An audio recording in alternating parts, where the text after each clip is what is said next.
Hello everyone, welcome to my channel.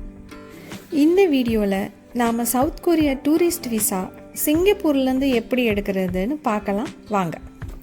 நீங்கள் south Korea போகலான்னு plan பண்ணிடுறீங்களா? இல்லை ஹாலிடேஸ்க்கு எந்த கண்ட்ரி போகிறதுனே தெரிலையா? அப்போ இந்த வீடியோ உங்களுக்கு தான், தொடர்ந்து பாருங்கள்.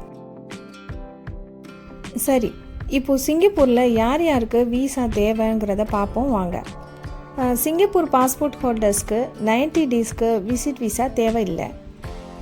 ஆனால் பிஆர், இபி, டிபி, எஸ்பாஸில் இருக்கவங்களுக்கு கண்டிப்பாக சவுத் கொரியா விசிட் விசா எடுத்தே ஆகணும். அடுத்து விசா எடுக்க என்னென்ன டாக்குமெண்ட்ஸ் தேவைங்கிறத பார்ப்போம். உங்களோட பாஸ்போர்ட் 6 மந்த் வேலிடிட்டியோடு இருக்கணும்.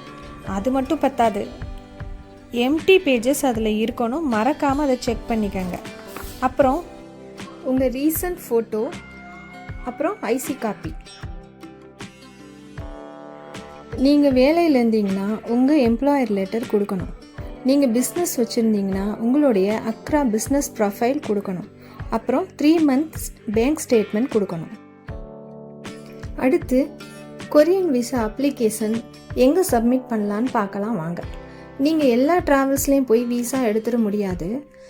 ஒன்று கொரியன் எம்பசியில் நீங்கள் சப்மிட் பண்ணலாம். இல்லை கொரியன் எம்பசி அப்பாயிண்ட் பண்ண டெசிக்னேட்டட் ட்ராவல் ஏஜென்ட்டை மட்டும்தான் நீங்கள் அப்ளிகேஷனை சப்மிட் பண்ண முடியும். உங்களுக்கு அந்த லிங்க் வேணும்னா கமெண்ட்டில் கேளுங்க, நான் கொடுக்குறேன். இப்போது விசா அப்ளிகேஷன் ஃபீஸ் எவ்வளோன்னு பார்க்கலாம். சிங்கிள் என்ட்ரிக்கு அரவுண்ட் $100 வரும். டபுள் என்ட்ரிக்கு $180 வரும். Visa processing time 5 to 7 working days இருக்கும். இந்த வீடியோவில் உங்களுக்கு ஏதாவது ஒரு விஷயம் உதவியாக இருந்திருக்கும்னு நம்புகிறேன். இனி வரக்கூடிய வீடியோக்களில் அங்கே என்ன தேவைப்படும், என்னென்ன எடுத்துகிட்டு போகலாம், அங்கே ஹோட்டல் விவரம், அப்புறம் ரெஸ்டாரண்ட்ஸ், அதுக்கப்புறம் நாங்கள் எங்கெல்லாம் போனோங்கிறத தொடர்ந்து பார்க்கலாம். மறக்காமல் உங்களுக்கு பிடிச்சிருந்தா லைக் பண்ணுங்கள், சப்ஸ்கிரைப் பண்ணுங்கள். தேங்க்யூ.